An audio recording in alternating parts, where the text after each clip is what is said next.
right, so I wanted to wish you all a happy Father's Day weekend, and I put together this short video of an interview that I had with Richard Paul Evans on my weekly radio show on 1640 AM K-Talk Radio. Richard shares how to take riskful action to achieve your goals in life. And this is the exact story that got Richard Paul Evans discovered as a New York best-selling author. And of course, for those of you who know Richard Paul Evans, he's gone on to be a multiple New York best-selling author over and over and over again. So I hope you guys enjoy this video. If you have any questions in regards to buying or selling real estate, please feel free to give me a call. And happy Father's Day. All right, we are back. You are listening to K-Talk Radio 1640 AM. This is the show, Utah Home Sweet Home. I'm your host, Yoshi Strachey. Our very special guest today is Richard Paul Evans. You have a story that you shared in a talk that I had attended a long time ago that literally inspired me. The courage that it took to be able to take that type of action, knowing that it could completely bomb, and it's the as people that go to sport games that see an empty seat down lower in the stadium and they walk down and sit and then they get caught. It's the walk of shame as you're walking back up, right? And you definitely could have experienced the walk of shame, but you didn't care. You took some massive action. Do you mind sharing that story? Well, I did care. It was terrifying. But I mean, the reality is, for success, your desire has to be stronger than your fears. And so in this case, when the Christmas box came out, I couldn't find a publisher. Everyone rejected the book. They didn't think it would sell. Mm-hmm. And so I ended up self-publishing the book. And this is before there was Amazon.com, and distribution was always a problem. And we also didn't have any really big chain stores. I mean, Barnes & Noble was growing. Yeah. We had Walden, if you remember Walden books that were in the malls. Yeah, That was kind of the biggest thing. Got it. And so what we had were thousands of independent bookstores. It was a fun time. It was like kind of like radio used to be. Everything was like the Wild West, and everyone had their own store. Right. But when you're decentralized like that, then you have to see a whole lot of people. Yeah. Right. So you have to talk to 1,000 different bookstores, or 4,000. And so I would go to shows, and so I was in Denver at the Rocky Mountain Plains Booksellers, and I would rent a booth, and it'd be like $500 for a booth. Mm-hmm.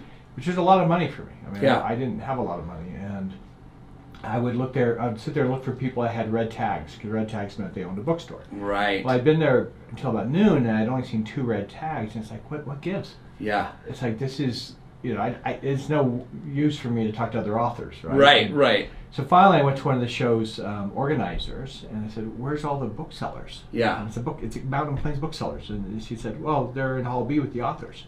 Huh. Well, Hall B. So I walk over to this other hall, and sure enough, it's just jam-packed with booksellers. And what they had this dais at the front of the room, and there'd be like 4 famous authors. It'd be like John Grisham and Stephen King, and they're up at this table, and I'm looking at it, and then all the booksellers would be in these long lines, and they get to meet these famous authors and get a free book, their newest book coming out, get it autographed, and meet the author. It's like, well, how do you compete with that? Of course, they're over here. Right. And I'm just looking at this thinking how sad this is, because these are the people I need, and then I realize that there's an empty seat up on the stage. Yes. And that little voice said to me, "You want to be a best-selling author? There's an empty seat up there. Go take it." Wow. And it's a great metaphor, isn't it? Yeah. The seat. It's like, well, I'm not going to take the seat. That's crazy. They'll throw me out. I mean, there's guards up there. You don't just walk up and take the seat. Right. And so I start to walk away, and that little voice said, "How much do you care about your dreams? Yeah. And if you're not willing to fight for them, who will?" Right. And it's like, dang, I'm going to do this. And I went back to my booth and grabbed a box of books and walked around that big crowd and went around back and came up, and I sat down with my books on the stage. Wow. And between two famous authors. Yeah. And it's like, wow, this is going to be bad. Just then, sure enough, someone starts walking over towards me. It's like, oh no, I'm terrified. It's like, it's going to be so embarrassing. There's hundreds of people here, and they're just going to throw me out. And the woman gets to me, and I turn, I look up at her, and I don't know where this came from. I looked at her, and I said, "I'm sorry I'm late." And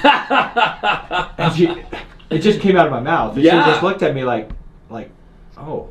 You belong here. All of a sudden, it's like, am I wrong? Yeah. It's like, she didn't want to be embarrassed. So she's like, "Well, may I get you some water?" And I go, "That'd be great." Yeah. So that day, I signed books to hundreds and hundreds of booksellers at that conference. And the next year, my book was already I mean, early on, it was already scheduled to be, one of the biggest books in the country. It was actually the number 2 book in America. Amazing. So I'm invited back to the show. Yes. But this time I have an entourage, right? The book Yes. had sold for $4.25 million. Everyone knew about it. It was in all the industry journals, and so I have my agent, and I have a publisher rep and a sales rep, and all of these. I have my media publicist, and so I'm at the same show in Denver. They send me there, but this time I'm on the cover of the program, and I'm invited to that same room, same table. Yes. Right. And so I sit down, and that same woman was there from the volunteer, the woman who was going to, was there from the year before. And I mean, this time the other authors want my autograph, and it's like I have a little table with my name on it this time, right? So it's like I belong this time. Right. Well, she walks up to me, and I said, "Do you know who I am?" And she goes, "Yes, Mr. Evans, your book's very famous. Everyone here knows who you are." No. I said, "No, do you remember me?" I go, "From last year." She goes, "No, I was here last year. You weren't here."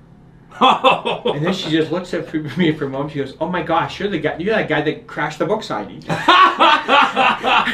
I go, "Yes, I am." And she goes, "Wow, you did it. You made it." And I said, "Well, thank you for not throwing me out." She goes, "I was going to, but when you looked me in the eyes, I couldn't do it. I just couldn't bring myself to do it." She goes, "Congratulations. Let me get you some water." Holy cow. And it's like, that is so much of what life is. It's like, it's right there. Take the seat. Yes. It's going to take courage. It's going to take a chance of failure and a chance of embarrassment. Just take the seat. Yes. And that's how grateful I am for that story. I'm grateful that that my desire was stronger than my fear. Yes, I love that. I love it. Desire stronger than the fear. That's great.